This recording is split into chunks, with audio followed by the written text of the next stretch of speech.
दोस्तों, स्वागत है आप सभी का हमारे YouTube चैनल पे। जैसा कि हमने वादा किया था कि क्रैश कोर्स लेके आएंगे, तो आज से क्रैश कोर्स स्टार्ट हो गया है। दोस्तों, जानता हूँ कि क्रैश कोर्स लाने में थोड़ी सी लेट हुआ हूँ, पर हर रोज़ अब नेक्स्ट पार्ट आएगा। तो टेंटेटिवली 10 मार्च तक अपना ये क्रैश कोर्स कंप्लीट हो जाएगा। लेक्चर स्टार्ट करने से पहले मैं आपको थोड़ा सा फॉर्मेट समझाना चाहता हूँ। यहाँ पे हम टॉपिक वाइज कॉन्सेप्ट प्लस उसके रिलेटेड क्वेश्चन क्लियर करेंगे, और जो बाकी के क्वेश्चन होंगे जो कि आपको प्रैक्टिस करने हैं, उसकी आपको PDF मिल जाएगी। तो आपको उस PDF में से प्रैक्टिस करना है, और उसमें अगर आपको कोई डाउट आ रहा हो तो उस डाउट को आप कमेंट बॉक्स में लिखेंगे। उससे क्या इंटरेक्शन बढ़ेगा, एक स्टूडेंट को आता हो वो दूसरे स्टूडेंट को समझाएगा, तो आधी क्वेरीज तो वैसे ही सॉल्व हो जाएंगी। और उसके बाद में जो अल्टीमेट क्वेरीज बचेगी उसके लिए मैं डाउट क्लियरिंग सेशन लेके आऊँगा। तो ज़्यादा बात ना करते हुए स्टार्ट करते हैं। क्रैश कोर्स का पहला सब्जेक्ट है कंट्रोल सिस्टम। कंट्रोल सिस्टम का वीडियो 2 पार्ट में आएगा। पहले पार्ट में हमने इतना कंटेंट कवर किया है, देख लीजिए। Basic of feedback network, transfer function, steady state analysis, time domain specification और स्टेबिलिटी, इतने टॉपिक के कॉन्सेप्ट क्लियर करेंगे और इसके क्वेश्चन करेंगे आज। तो चलिए शुरू करते हैं। हम लोग जानते ही है कि 2 टाइप की सिस्टम्स कंट्रोल सिस्टम में अवेलेबल है mainly, open loop control system और close loop control system. Open loop control system में क्या होता है, the system in which controller action is independent of output. मतलब यहाँ पे जो कंट्रोलर है उसका वर्किंग आउटपुट पे रिलेट नहीं करेगा, इसलिए इसको ओपन लूप कंट्रोल सिस्टम बोलेंगे। यहाँ पे जैसा इनपुट देंगे उसके अकॉर्डिंग आउटपुट मिल जाएगा। आउटपुट का कंट्रोलिंग एक्शन में कोई रोल नहीं लेगा। जबकि क्लोज लूप सिस्टम में ऐसा नहीं होता है। क्लोज लूप सिस्टम क्या है, the system in which controller action dependent on output. मतलब देखिए, यहाँ से आउटपुट में से फीडबैक जा रहा है, यहाँ पे कंपेरेटर है, यहाँ पे रेफरेंस इनपुट के साथ अपना आउटपुट का सिग्नल कंपेयर होगा, फिर उसके अकॉर्डिंग वो सिग्नल कंट्रोलर में जाएगा, कंट्रोलर कंट्रोलिंग एक्शन लेगा और वो एक्चुएटिंग सिग्नल जनरेट करेगा, और वो हमारे फाइनल कंट्रोल एलिमेंट में जाएगा। Final control element valve, actuator, positioner ऐसा हो सकते हैं। यहाँ पे हम सिंपली प्लांट रखेंगे और फिर से उसका आउटपुट मिल जाएगा। ऐसे ही पूरा का पूरा सिस्टम चलता रहेगा। इसको क्लोज लूप कंट्रोल सिस्टम बोलेंगे। दोस्तों, कंट्रोलिंग एक्शन में फीडबैक का बहुत बड़ा रोल है। अब अकॉर्डिंग टू फीडबैक इसके टाइप होंगे, पॉजिटिव फीडबैक कंट्रोलर और नेगेटिव फीडबैक कंट्रोल सिस्टम होगा। वो सब पूरा डिटेल में आएगा। आगे देखते हैं कि ये बेसिक ऑफ कंट्रोल सिस्टम में से कौन कौन से क्वेश्चन इंपॉर्टेंट है। मैंने SSC जेई की एग्ज़ाम, RRB जेई की एग्ज़ाम और भी स्टेट की टेक्निकल एग्ज़ाम होती है, उनमें से क्वेश्चन का एनालिसिस करके ये टॉपिक चुने हैं। कंट्रोल सिस्टम में से मेनली ये टॉपिक पे ज़्यादा फोकस रहता है, क्योंकि आपको गेट लेवल के क्वेश्चन नहीं पूछे जाएंगे, तो आपको फ्रीक्वेंसी डोमेन एनालिसिस में से बहुत ज़्यादा ग्राफिकल क्वेश्चन नहीं आएंगे, सिंपल कॉन्सेप्ट बेस्ड ही क्वेश्चन आएंगे। तो आइए स्टार्ट करते हैं। यहाँ पे हमें एक क्वेश्चन में दिया गया है, क्वेश्चन के साथ साथ ही हम कॉन्सेप्ट देखते जाएंगे। यहाँ पे दिया गया है कि consider the following statement with respect to feedback of the control system. Control system के फीडबैक के टाइप से हमें ये क्वेश्चन सॉल्व करना है। पहले में बोल रहा है कि फीडबैक कैन इम्प्रूव स्टेबिलिटी और be harmful to stability if it not properly applied. अब मैं आपको आगे जैसे बताया कि पॉजिटिव फीडबैक भी होता है और नेगेटिव फीडबैक भी होता है। अब वो डिपेंड करता है कि हमारी सिस्टम कौन सी है। ज़्यादातर हम लोग पॉजिटिव फीडबैक सिस्टम यूज़ नहीं करते हैं, क्योंकि उससे गेन डिक्रीज़ होता है। हम ज़्यादातर नेगेटिव फीडबैक ही यूज़ करते हैं। पर ऐसी कई सर्किट है जहाँ पे पॉजिटिव फीडबैक चाहिए, जैसे कि ऑसिलेटर है, मीट ट्रिगर है, वहाँ पे हम पॉजिटिव फीडबैक का यूज़ करते हैं। तो ये स्टेटमेंट में बोला जा रहा है कि फीडबैक कैन इम्प्रूव स्टेबिलिटी और be harmful to stability if it is not properly applied. वो बिल्कुल सही रहेगा। हमारी सिस्टम कौन सी है उसके मुताबिक हमें फीडबैक चूज़ करना है, वरना तो वो उसको हार्मफुल भी हो सकता है। अब नेक्स्ट स्टेटमेंट देखेंगे, feedback can always improve stability. नहीं, अभी ये पहले स्टेटमेंट में ही हमने बात की है, तो ये स्टेटमेंट तो गलत हो जाएगा। वो स्टेबिलिटी इम्प्रूव भी कर सकता है और स्टेबिलिटी डिक्रीज भी कर सकता है। अब third, in many situation the feedback can reduce the effect of noise and disturbance on a system performance. बिल्कुल सही है। जैसे जैसे आउटपुट से फीडबैक सेंस होगा, वो कंपेरेटर में जाएगा, रेफरेंस के साथ उसकी कंपैरिजन होगी, फिर वो कंट्रोलर में जाएगा, कंट्रोलर एक्शन लेगा, फिर प्लांट में जाएगा, फिर आउटपुट आएगा, फिर वो सेंस होगा। मतलब कि जो एरर होगी वो round bye round, turn by turn decrease होती जाएगी। तो ये ऑप्शन भी बिल्कुल सही है। लास्ट ऑप्शन है, in the general the sensitivity of the system gain of a feedback system. ये मैं साफ कर देता हूँ थोड़ा। In the general sensitivity of the system gain of a feedback system of a parameter variation depends on where the parameter is located। तो यहाँ पे पैरामीटर की पोजीशन पे भी डिपेंड करता है, पोल और जीरोस कहाँ पे है। तो ये ऑप्शन भी सही है। तो हमारा आंसर होगा 1, 3 एंड 4 यानी कि बी। नेक्स्ट क्वेश्चन देखेंगे। नेक्स्ट क्वेश्चन में बोला गया है the close system has higher blank than open loop control system. This implies increased speed of response। अब हम लोग जानते हैं कि गेन और बैंडविड्थ का प्रोडक्ट कांस्टेंट होता है। गेन आइडियली हम उसको 1 लेते हैं, तो गेन बढ़ेगी तो बैंडविड्थ घटेगी, बैंडविड्थ बढ़ेगी तो गेन घटेगी। अब यहाँ पे बोला गया है कि the close loop has higher blank than the open loop control system. This implies increased speed of response। अब हम लोग जानते हैं कि क्लोज लूप सिस्टम का गेन होता है, वो क्या होता है, यहाँ पे क्या बोला है, close loop system has higher. Close loop हम करते हैं तब उसका गेन होगा डिक्रीज, पहले गेन ओपन होगा तब इनफाइनाइट होगा आइडियली। जब क्लोज लूप में हम गेन डिक्रीज करते हैं तो बैंडविड्थ क्या होगी, बढ़ेगी। तो यहाँ पे हमारा आएगा आंसर बैंडविड्थ। नेक्स्ट देखेंगे, यहाँ पे क्या बोला गया है कि इन अ क्लोज लूप सिस्टम। अभी देखो क्लोज लूप में गेन कम होती है, इसमें पॉजिटिव वैल्यू फीडबैक। अभी हमने आगे बात की, यहाँ पे गेन डिक्रीज होगा, बैंडविड्थ बढ़ेगी। उसी से रिलेटेड क्वेश्चन आगे आया है, in a close loop system by positive value of the feedback the overall gain of the system decreases. Next अब हमारा टॉपिक आ गया है ट्रांसफ़र फंक्शन। हम लोग जानते हैं कि ट्रांसफ़र फंक्शन क्या है। ट्रांसफ़र फंक्शन का मतलब होता है Laplace of output signal upon Laplace of input signal when initial condition assume as 0। Okay, initial condition हम जब 0 होगी तब हमें जो लाप्लास का रिलेशन मिलेगा, लाप्लास के रेशियो का, वही हमारा ट्रांसफ़र फंक्शन होगा। तो आगे देखते हैं। इस क्वेश्चन में हमें आउटपुट सिग्नल दिया गया है, आउटपुट रिस्पांस दिया गया है और इनपुट सिग्नल दिया गया है। अब हमें फाइंड करना है ट्रांसफ़र फंक्शन। आगे कॉन्सेप्ट में हमने देखा कि Laplace of output signal upon Laplace of input signal करेंगे तब हमको जो रेशियो मिलेगा वही ट्रांसफ़र फंक्शन कहलाएगा। आइए देखते हैं।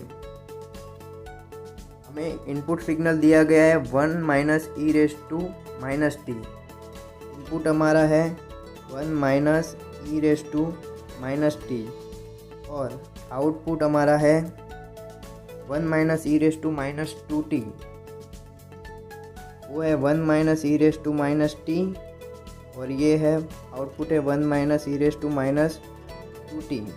तो हम लोग जानते हैं इसका लाप्लास क्या होगा, 1 का होगा 1/s, माइनस का माइनस, और इसका हो जाएगा 1/s + 2, और सिमिलर इसका 1/s माइनस 1/s + 1।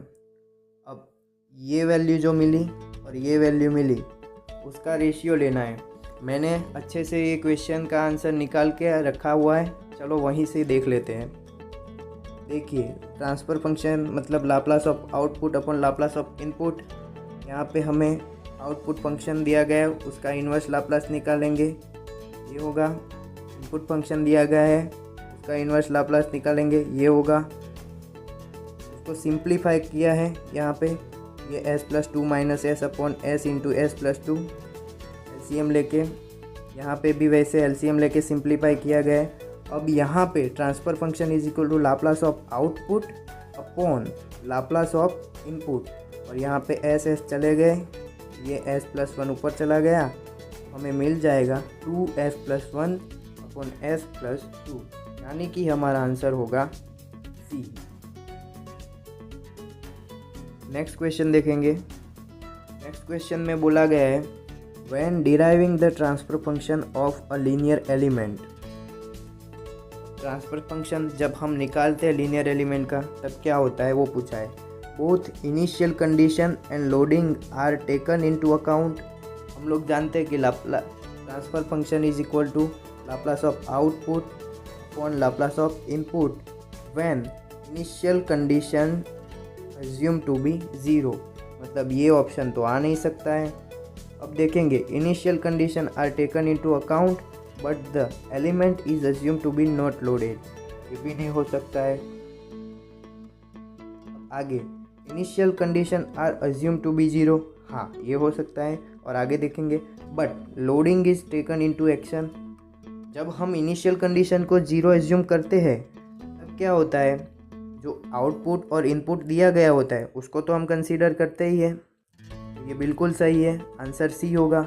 डी भी देख लेते हैं, initial condition are assumed to be 0, इतना सही है, पर बाद में बोला गया कि the element is assumed to be not loaded, ये नहीं है। हम लोग इनपुट आउटपुट की कंडीशन को मद्देनज़र रख के ही ट्रांसफर फंक्शन निकालते हैं। नेक्स्ट क्वेश्चन में बोला गया है if the initial condition for a system are inherently 0 when does it physically mean.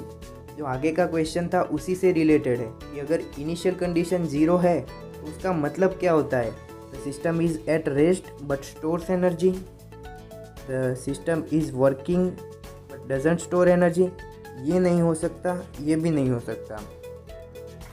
अब आगे होएगा, system is at rest, rest पे तो होगी, पर is store in any of its part, no energy, energy में भी कोई चेंज नहीं आएगा, एनर्जी स्टोर नहीं होगी, जितनी होगी उतनी ही रहेगी। तो C will be our answer. Now next question में हमें पूछा गया है कि इन रीजनरेटिव फीडबैक, यहाँ पे पूरा मसला एक ये वर्ड का ही है। अब अगर आपको इसका मतलब पता हो तो आपको ये आंसर तुरंत आ जाएगा। रीजनरेटिव फीडबैक का मतलब होता है पॉजिटिव फीडबैक सिस्टम, और हमको मालूम है कि पॉजिटिव फीडबैक सिस्टम का ट्रांसफर फंक्शन क्या होता है, g of s upon 1 minus g of s into h of s। तो our answer will be D. का हमारा टॉपिक है टाइप ऑफ सिस्टम्स। यहाँ पे हम देखेंगे कि डैम्पिंग रेशियो जीटा का क्या असर होता है, उसका क्या रोल है सिस्टम के टाइप डिसाइड करने के। जीटा की जितनी वैल्यू होंगी उसकी वैल्यू के मुताबिक सिस्टम को अलग अलग टाइप में डिवाइड किया गया है, कि जैसे undamped system, under damp system, critically damp system, over damp system. तो हम देखेंगे, पहले देख लेते हैं कि सेकंड ऑर्डर सिस्टम का इक्वेशन क्या होता है। हम लोग जानते हैं कि सेकंड ऑर्डर सिस्टम का स्टैंडर्ड इक्वेशन ये है, और इसमें ये जो डिनोमिनेटर में दिया गया है वो उसको कैरेक्टरिस्टिक इक्वेशन बोलते हैं। अब ऐसे एल्जेब्रिक इक्वेशन को सॉल्व करने के लिए हम लोग क्या करते हैं, ये मेथड का यूज़ करते हैं, -b प्लस और माइनस √d/2a। यहाँ पे d is equal to b² minus 4ac, ये सब का यूज़ करते हैं। तो आओ देख लेते हैं उस मेथड का यूज़ करके। यहाँ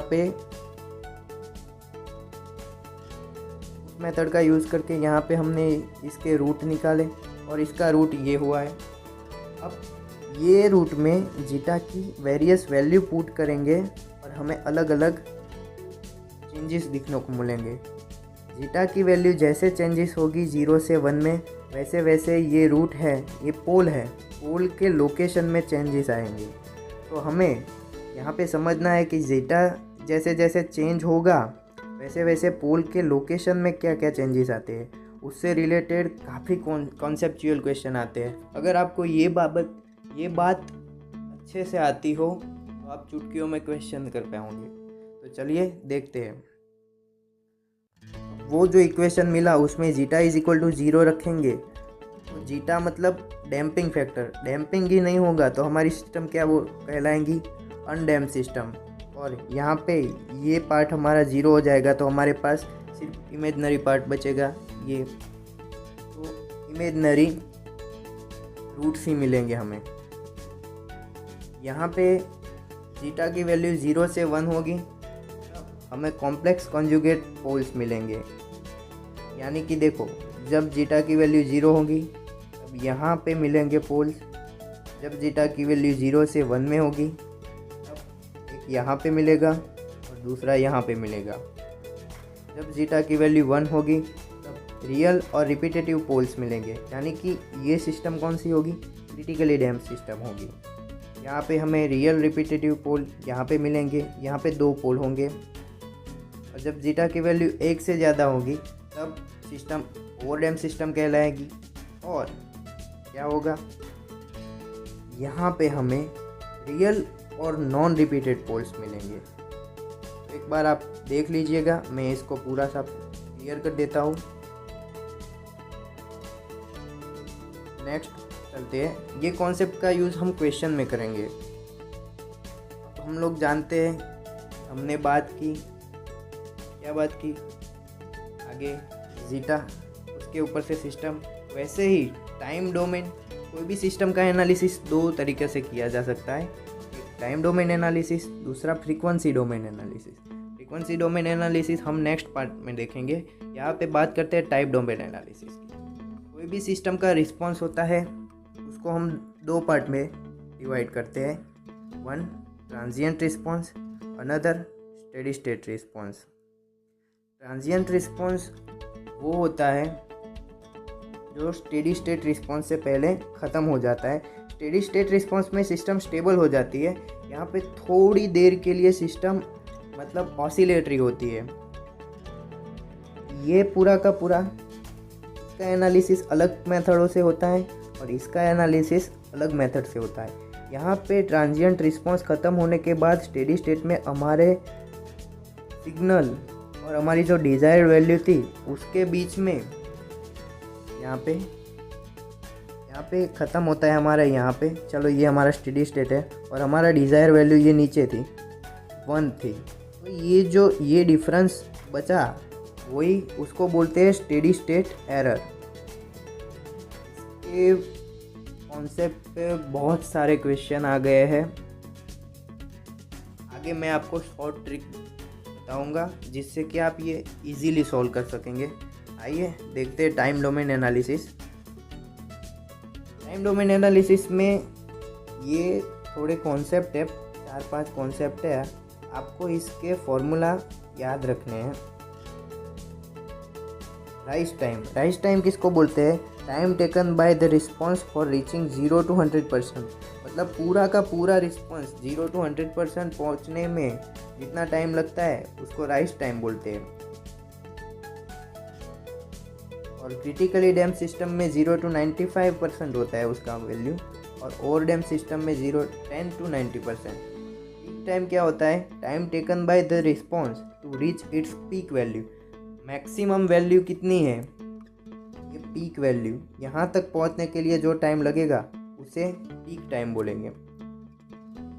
पीक ओवरशूट का मतलब क्या होता है, it is the normalized difference between peak of the time response to the steady state value. यहाँ पे पीक ओवरशूट का मतलब होता है कि peak of the time response और स्टेडी स्टेट वैल्यू के बीच का डिफरेंस। मतलब ये peak of the time response है और ये हमारा स्टेडी स्टेट वैल्यू है 1। ये जो डिफरेंस हुआ उसे हम पीक ओवरशूट बोलेंगे, और वो परसेंटेज में आएगा तो वो परसेंटेज पीक ओवरशूट होगा। सही है, देखेंगे डिले टाइम का मतलब होता है the time taken by the response to reach 0 to 50%।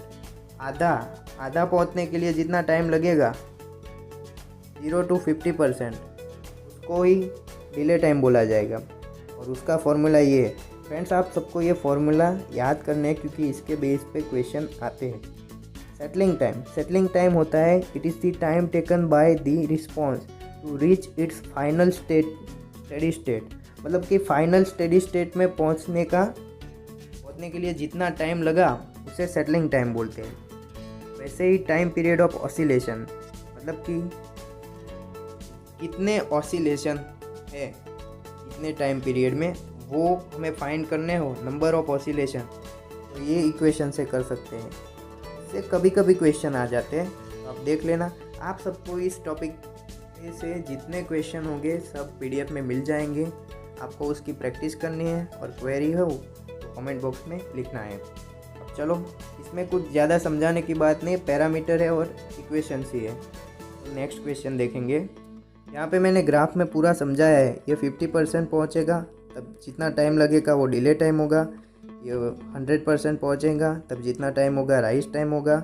ये पीक टाइम है, मैक्सिमम जितना है वहाँ पहुँचने के लिए। और जहाँ पे सेटल होगा, स्टेडी होगा, वहाँ पहुँचने का टाइम स्टेडी स्टेट टाइम। आगे का हमारा जो टॉपिक है वो काफ़ी इम्पोर्टेंट है। मैंने बोला ना स्टेडी स्टेट एरर पे क्वेश्चन आते ही है। तो पहले हम लोग देखेंगे कि ये स्टेडी स्टेट एरर का फॉर्मूला कैसे डिराइव होता है। तो हमें मालूम है कि ऐसे फीडबैक सिस्टम ली जाती है। तो हमने non negative type feedback system ली, क्लोज लूप फीडबैक सिस्टम। और यहाँ पे हम जानते हैं कि ये जो एरर सिग्नल है वो क्या होगा, रेफरेंस सिग्नल जो होगा, और हमारा ये जो आउटपुट सिग्नल फीडबैक में से जाएगा उसको हम BS बोलते हैं। वो दोनों का सब्ट्रैक्शन ही हमारा एरर होगा और वही प्लांट में जाएगा। तो देख लीजिए, error is equal to RS minus BS। अब हमको पता है कि BS क्या है, GS इंटू CS। क्योंकि क्या होता है, GS मतलब ट्रांसफ़र फंक्शन, उसका मतलब क्या होता है CS आउटपुट अपॉन इनपुट में एरर है। अब मैं यहाँ से एरर को यहाँ ले जाऊँगा तो क्या होगा, C अपॉन G होगा। एरर इज इक्वल टू,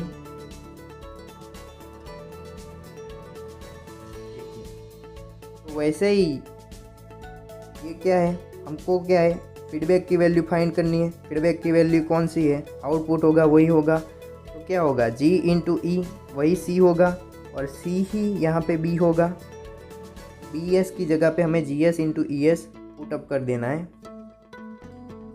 आप लोग एक बार फिर से देख लीजिए, RS माइनस BS।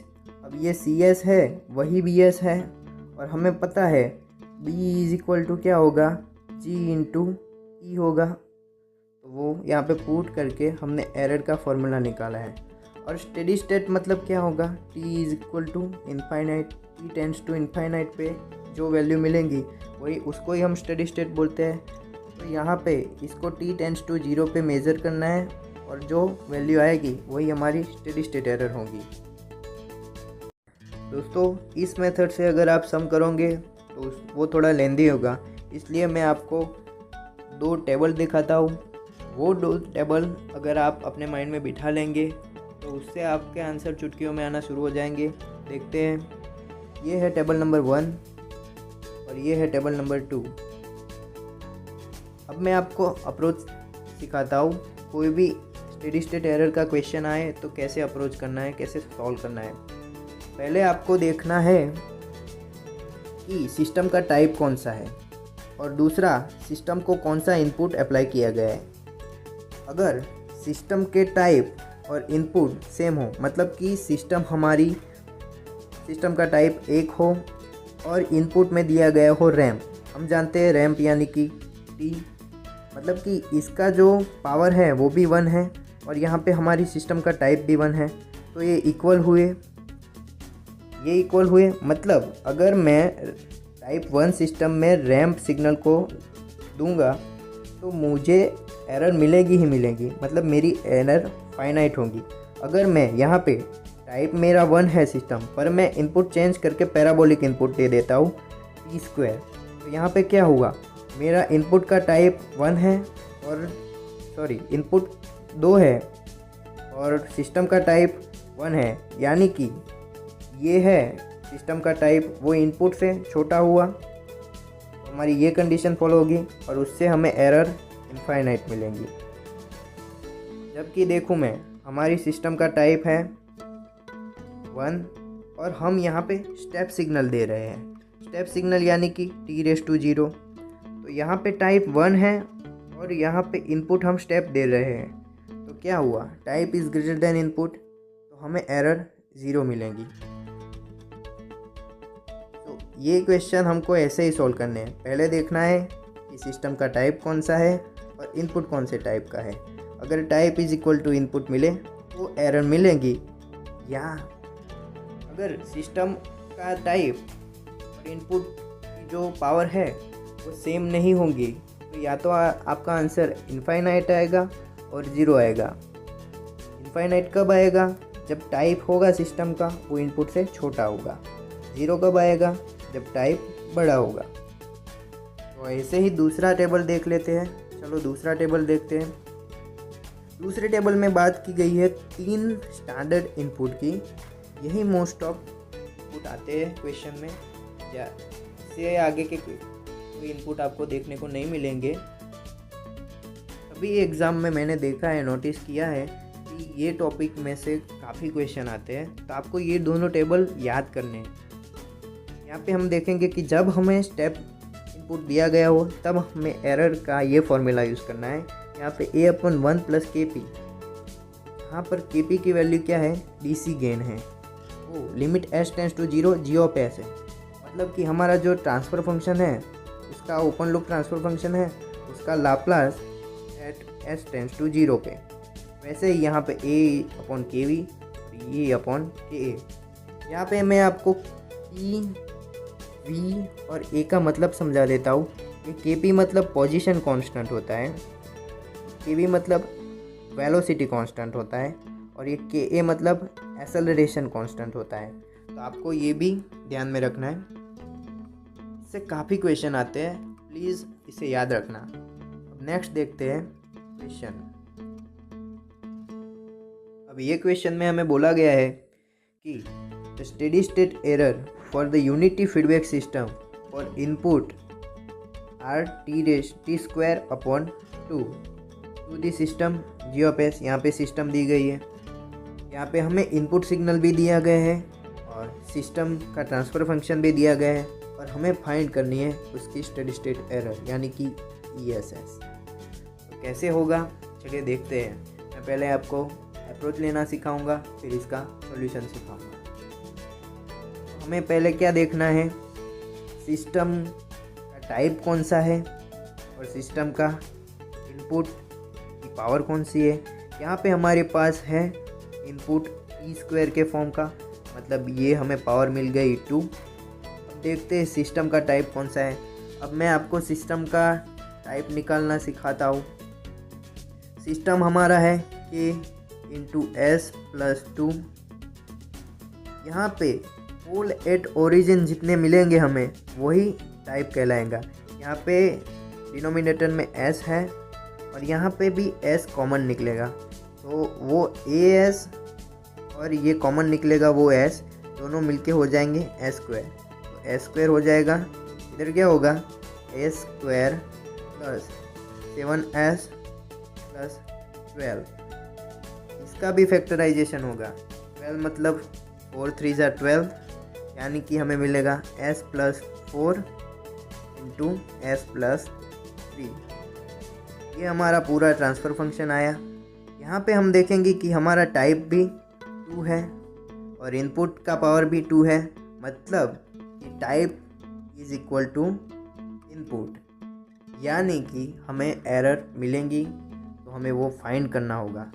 अब देखेंगे यहाँ पे t² यानी कि पैराबोलिक इनपुट है। पैराबोलिक इनपुट के लिए कौन सा फॉर्मूला था हमारे पास, वो देखते हैं पहले। यहाँ पे देखिए पैराबोलिक इनपुट के लिए था a अपॉन के ए, मतलब एसेलरेशन कांस्टेंट। एसेलरेशन कांस्टेंट का मतलब limit s tends to 0 s square into G of S. तो सबसे पहले हम फाइंड करेंगे, हमें पता चल गया है कि E S S is equal to A upon के ए हमें पता चल गया है कि A is equal to limit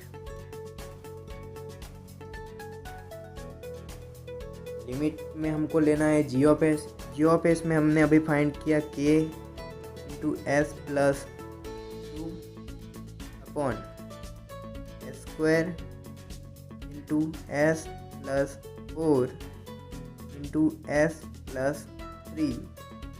इधर एस स्क्वायर मल्टीप्लिकेशन में आएगा लिमिट, सॉरी यहाँ पे लिमिट एस टेंड्स टू 0 पे, तो ये एस स्क्वायर चला जाएगा। यहाँ पे जब हम 0 पुट अप करेंगे तो ये 0 हो जाएगा, ये 0 हो जाएगा, ये 0 हो जाएगा, यानी कि हमें मिलेगा 2k बाय 4 इंटू 3, 4 इंटू 3।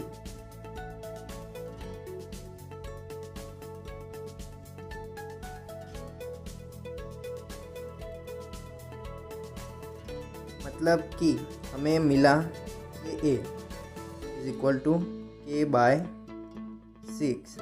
अब हमारा ई एस एस कितना है, ई एस एस है ए बाय के ए मिला हमें ए बाय 6, तो यहाँ पे के आएगा और 6 चला जाएगा ऊपर। अब दोस्तों यहाँ पे ये क्या है, ए का फंडा मैं आपको समझाता हूँ।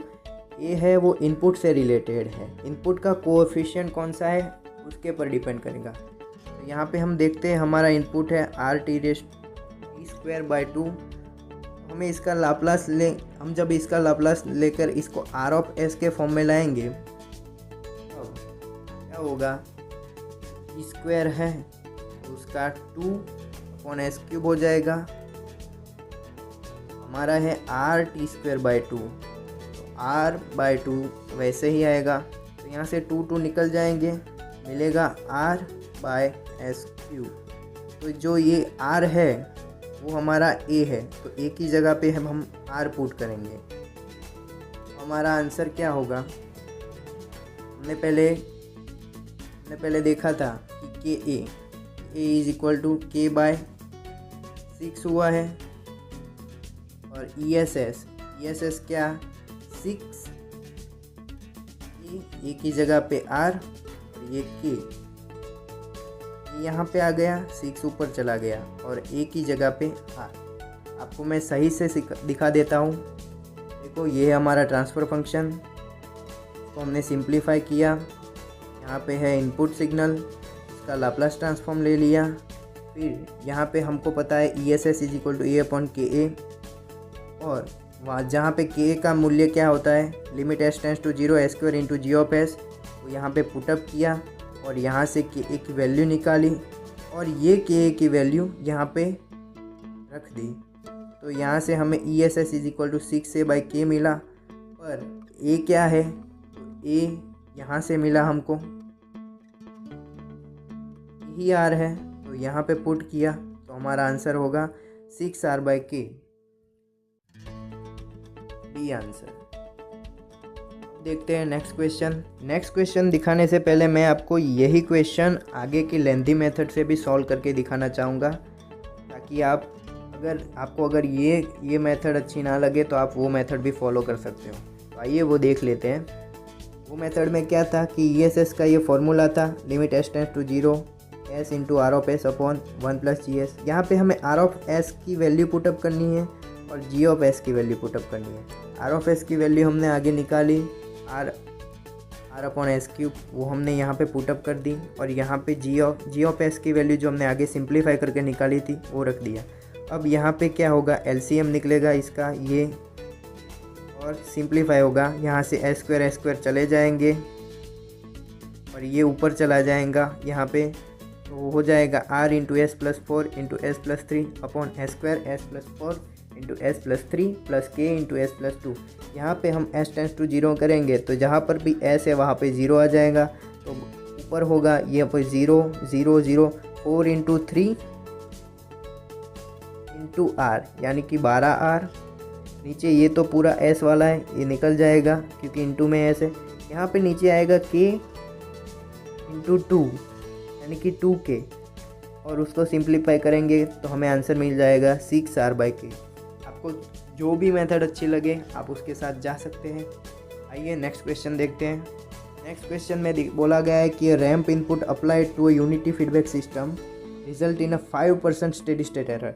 यहाँ पे हमें आगे के क्वेश्चन में क्या हमको ESS फाइंड करना था, यहाँ पे हमें ESS दे दिया गया है और उसके ऊपर से हमको गेन निकालना है और सिस्टम का टाइप कौन सा है वो भी निकालना है। अब हम लोग जानते हैं कि एरर कब आएगा, जब सिस्टम का टाइप और इनपुट की पावर सेम हो तब आएगा।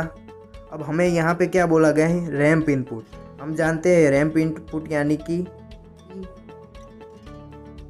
का फंक्शन t होता है, मतलब इसकी पावर है 1, t की पावर 1, तो टाइप होगा 1, यानी कि हमारा ऑप्शन बी और डी, सी तो ऐसे ही एलिमिनेट हो गए। अब हमें चूज़ करना है ए और डी में से। हमें अब गेन फाइंड करनी है। गेन कैसे फाइंड करनी है वो मैंने ऑलरेडी फाइंड करके रखी है, वो आपको दिखा देता हूँ। वही फॉर्मूले है टेबल वाले, उसी से ही सारे क्वेश्चन होते हैं। देखिए इधर हम जानते हैं टाइप 1 सिस्टम है, यानी कि और रैंप इनपुट है, तो उसके लिए ये फॉर्मूला आएगा वेलोसिटी कांस्टेंट वाला। अब हम लोग जानते हैं वेलोसिटी कांस्टेंट वही गेन है हमारा, वही तो हमें फाइंड करना है। यहाँ पे ए है वो इसके मुताबिक लेना होता है। ये यूनिटी रैंप सिस्टम है। यूनिट रैंप सिस्टम में क्या होता है, ए इज इक्वल टू 1 होता है।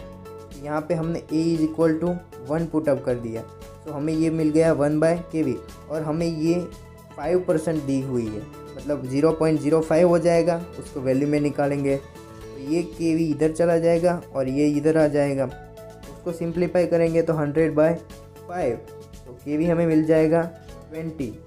और आगे हमने टाइप तो फाइंड किया है, तो देख लेते हैं अब हमारा आंसर क्या आएगा। आंसर हमारा टाइप 1 था और हमारा kV आया 20, तो our answer will be A. Next question देखते हैं दोस्तों। नेक्स्ट हमारा स्टेबिलिटी का कॉन्सेप्ट है। स्टेबिलिटी क्या होती है वो जानते हैं पहले। लीनियर टाइम इनवेरिएंट सिस्टम में जब ये सिस्टम स्टेबल हो तब हम उसको स्टेबल सिस्टम कह सकते हैं, जब ये 2 कंडीशन फॉलो करे तब। 1 बीबो, मतलब कि bounded input bounded output. For bounded input the output must be bounded.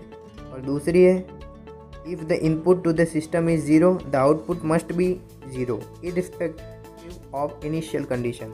मतलब कि अब जब हमने कुछ अप्लाई ही ना किया हो तो हमारा आउटपुट कुछ मिलना नहीं चाहिए, तभी हमारी सिस्टम स्टेबल कहलाएंगी। और स्टेबिलिटी के तौर पे 3 पार्ट में क्लासीफाई करते हैं, एब्सोल्यूट स्टेबिलिटी, कंडीशनल स्टेबिलिटी और marginal stability.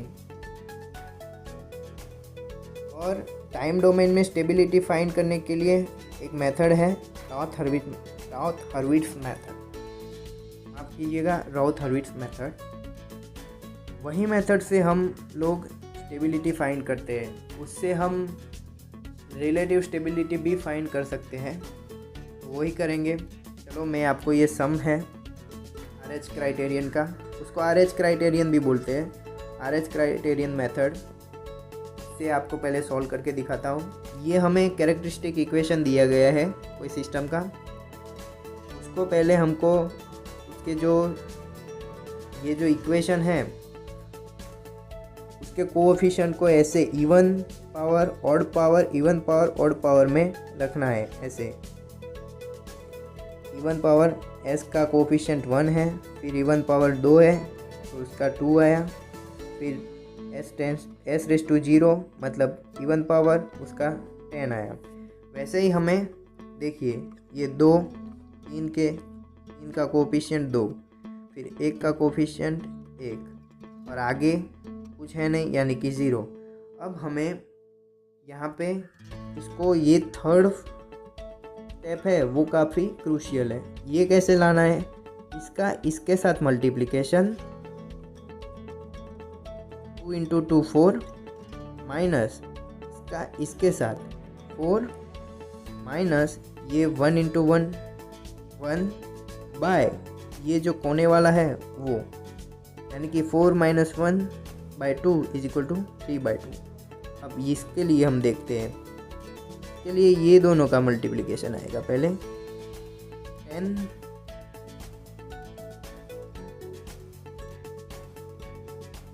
Minus 0 into 2 0 bye 1, ये जो है 1, जहाँ से स्टार्ट करते हैं उसी को ही डिनोमिनेटर में लेना है, यानी कि 10/1 यानी कि 10। वैसे ही देख लेते हैं यहाँ पे, ये 3/2 इंटू 1 यानी कि 3/2,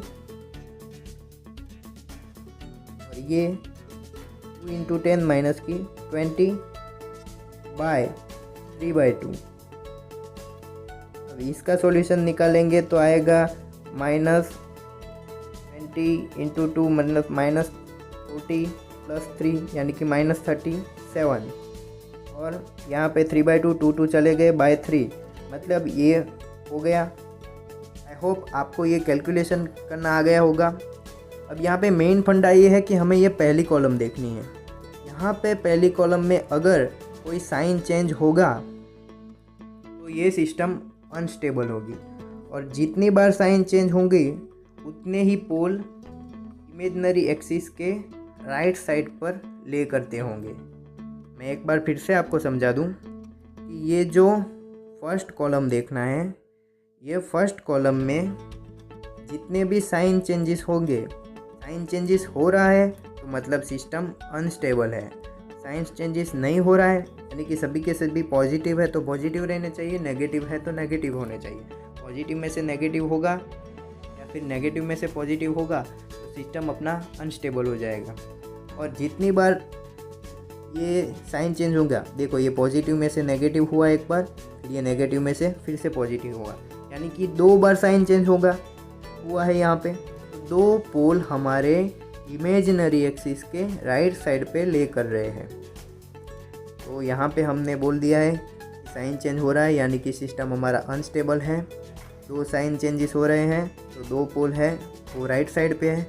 यहाँ पे ऑर्डर है इक्वेशन का 4, यानी कि एस की 4 वैल्यू मिलेंगी, उसमें से 2 पोल तो राइट हैंड साइड पे है, तो बचे 2 पोल वो होंगे लेफ्ट हैंड साइड पे। ये था RH क्राइटेरियन, ये भी काफ़ी इजी है। आगे इसके क्वेश्चन देखेंगे आपको आ जाएगा। चलो नेक्स्ट देखते हैं। यहाँ पे हमें कैरेक्टरिस्टिक इक्वेशन दिया गया है 3s⁴ plus 10s³ plus 5s² plus 2 ऐसा दिया गया है, और हमें पूछा गया है कि सिस्टम स्टेबल है या नहीं। अब मैं आपको दिखा दूँ कि हर वक्त हमें RH क्राइटेरियन का टेबल बनाने की ज़रूरत नहीं है। पहले हमको देखना है, इसमें भी अप्रोच लेना सिखाता हूँ, पहले हमको देखना है कि दिए गए इक्वेशन में सब मतलब डिसेंडिंग ऑर्डर में होना चाहिए। देखो यहाँ पे s की 4 है, फिर s की 3 आनी चाहिए, फिर 2 आनी चाहिए, फिर s⁻1 आना चाहिए और s⁻0 आनी चाहिए। यहाँ पे आप देखोगे s⁻1 है नहीं, देखिए फिर से यहाँ पे s वाला टर्म ही नहीं है। जबकि कोई टर्म गायब हो तब हमारी सिस्टम ऑटोमेटिकली अनस्टेबल हो जाएगी, मतलब आंसर हमारा अनस्टेबल होगा। ये अप्रोच में पहला पॉइंट ये था। दूसरा पॉइंट मैं आपको सिखाऊँ कि सारे के सारे साइन सेम रहने चाहिए। अगर पॉजिटिव है तो सबके सब प्लस होंगे, नेगेटिव है तो सबके सब माइनस होंगे। अगर साइन चेंजेस हो रहा है मतलब हमारी सिस्टम अनस्टेबल है। आगे देखेंगे, आगे का क्वेश्चन है उसका भी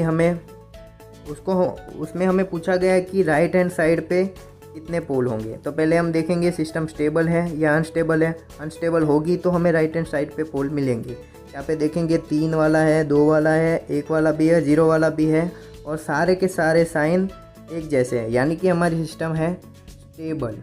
तो राइट हैंड साइड पे पोल रहने का सवाल ही नहीं उठता, तो 0 0 हमारा आंसर होगा। दोस्तों मैं आपको बता दूं कि हमारे पास ज़्यादा टाइम नहीं है, इसलिए मैं लेआउट से ज़्यादा कंटेंट पर फोकस कर रहा हूँ। इसलिए हैंड रिटन नोट से ही आपको कॉन्सेप्ट समझा रहा हूँ। Hope you will understand and you will support me. Practice question में 40 क्वेश्चन दिए गए हैं, उसकी PDF आपको डिस्क्रिप्शन में मिल जाएंगी। इतना कंटेंट बनाने में काफ़ी एफर्ट लगता है, तो इस वीडियो को ज़रूर लाइक कीजिए, शेयर कीजिए, सब्सक्राइब कीजिए और बेल आइकन तो प्रेस कीजिए, क्योंकि जब भी कोई नेक्स्ट पार्ट इसका अपलोड हो तो सबसे पहले आप तक पहुँचे। Thanks for watching, keep supporting. और हाँ, अपनी जो क्वेरीज़ है उसको कमेंट बॉक्स में ज़रूर शेयर कीजिए, क्योंकि उससे इंटरेक्शन बढ़ेगा। आप लोग खुद ही एक दूसरे के डाउट सॉल्व करोगे। अगर अल्टीमेट डाउट आए तो हम फिर एक डाउट क्लियरिंग सेशन लाएंगे। Thank you very much.